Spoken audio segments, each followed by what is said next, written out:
I want to discuss this morning with some of you out there about the essence of being yourself.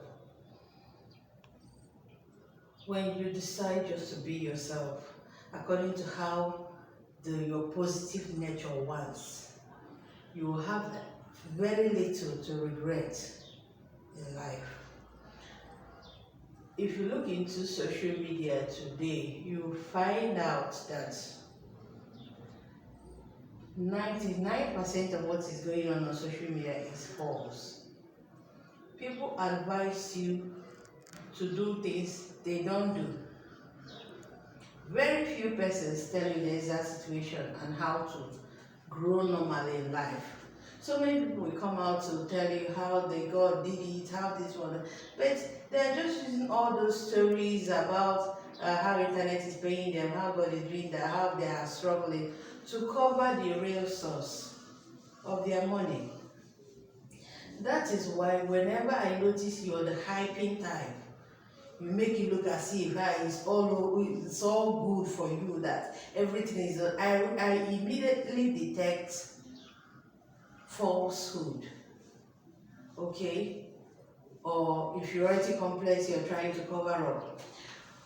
It's what I notice in this society that when somebody is being real, it's not attractive to people. It's not attractive to so many. It's when you become fake. Yes, even I was discussing with one guy some few days ago. He was like telling me he had tried both. When he became fake, that was when followers started budging into his timeline or whatever page. It's only fake things that thrives. And that is one of the reasons that nothing really works easily for this generation that much. Very few are just becoming outstanding, really. Because what we call being outstanding are those people, you don't know their roots.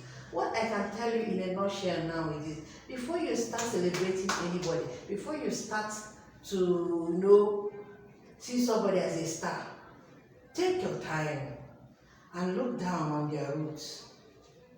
If you don't have the chances of seeing their roots, keep quiet. Don't applaud yet. Don't. I went to one seminar in Enugu last year, Yes, I think it was last year. The one man came, he's in a church, to teach how God has helped him become a billionaire, this, that, behaving people, doing that. People believe him. But from all his lectures, I couldn't pick the source of this money. God. Hustle. Okay, mention one or two things you produce, you're doing nothing. And people were like, hey, God, we're snapping with him, this and that. I walked away, I knew I whiled away my time. It wasn't long. The whole thing just gasped. So many people plugged money into his hand and he vanished with their money. There have been stories upon stories. Because we don't ask the source. We don't know, where is this thing coming from? Where is this money coming from? It pains me that even people that have experienced a lot of hurdles are still falling victims to scammers in the name of blessed people. I have been a victim of scam over and over while growing up. And I am not God, but I just said, my believing pattern these days will take time. And that's what I'm suggesting to everybody. Don't be in a hurry to believe. Take your time, so that you won't have a lot to regret eventually.